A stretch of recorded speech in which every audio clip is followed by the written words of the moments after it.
کی مدد کرتے تھے. آپ بتائیں خواجہ صاحب کے پاس کیا تھا؟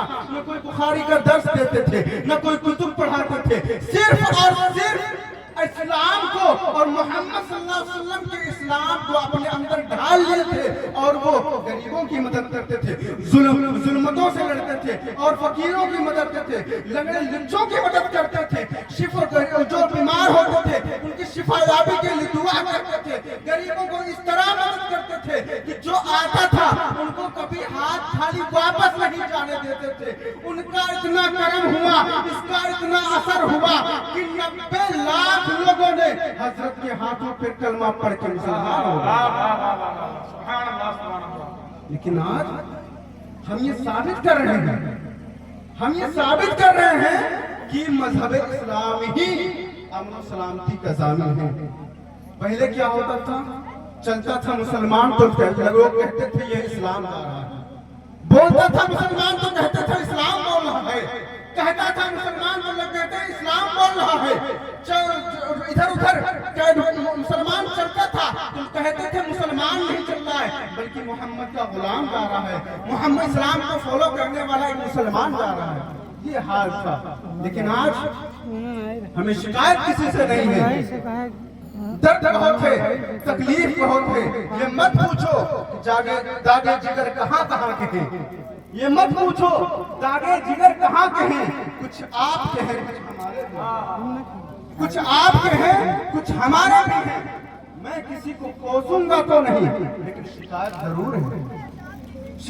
ضرور ہے کہ ہمیں بڑے بڑے خطبہ اور مقررین کو موقع تو ملا، اسٹیج تو ملا، لیکن اتفاق سے انہوں نے اپنا تو تعارف کروایا لیکن اسلام کا تعارف نہیں کروایا. اگر اسلام کا تعارف کروایا ہوتا تو آج ہمیں ضرورت نہ پڑتی. اسلام کے تقاضا کو، اسلام کے رولز کو بتایا ہوتا تو آج ہمیں ضرورت نہ پڑتی. ایک پیر کے ہاتھ میں لاکھوں مسلمان بیعت کر رہے ہیں. اگر وہ لوگ پیر پرستی کے بجائے خدا پرستی بتاتے تو آج ہمیں یہ ثابت کرنے کا موقع نہ دیا جاتا کہ اسلام ہی سلامتی کا ضامن ہے.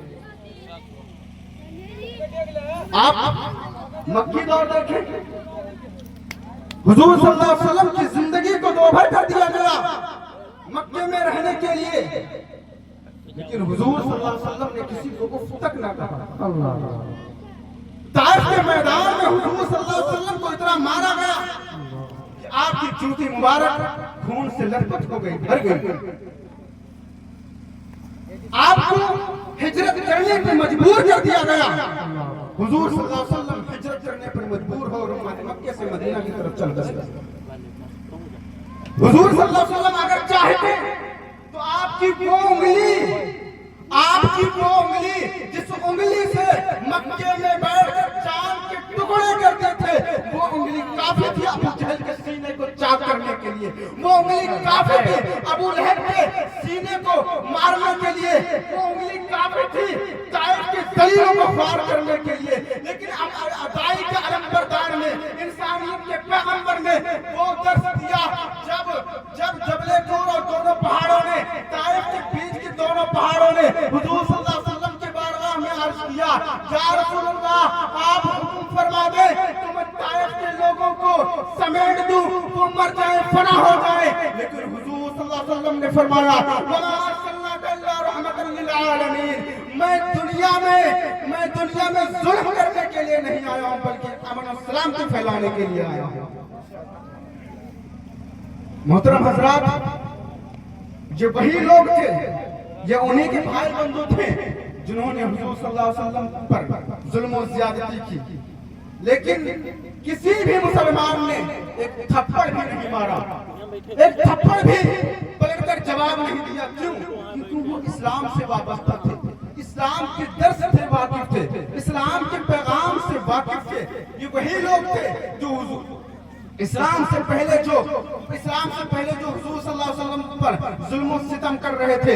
لیکن جب فتح مکہ ہوا، اسی مکہ سے جب حضور صلی اللہ علیہ وسلم پر ظلم و زیادتی گئی، اس مکہ مکہ سے جب مدینہ کی طرف تشریف لائے 13 سال کے بعد جب فتح مکہ ہوا، فتح مکہ ہونے کے بعد جب ان صحابہ کرام نے ان لوگوں کو دیکھا جنہوں نے ان کے بچوں کو مارا تھا، ان کو ستایا تھا، ان کو گرم ریت پر لٹایا گیا تھا، ان کی جیبیں نکالی گئی تھی، جب انہیں فتح مکہ ہوا تو ایک صحابہ نے غصے میں آ کر یہ نعرہ لگایا الیوم یوم المرحمہ، الیوم یوم المرحمہ، آج قتال کا دن ہے، آج بدلے کا دن ہے، آج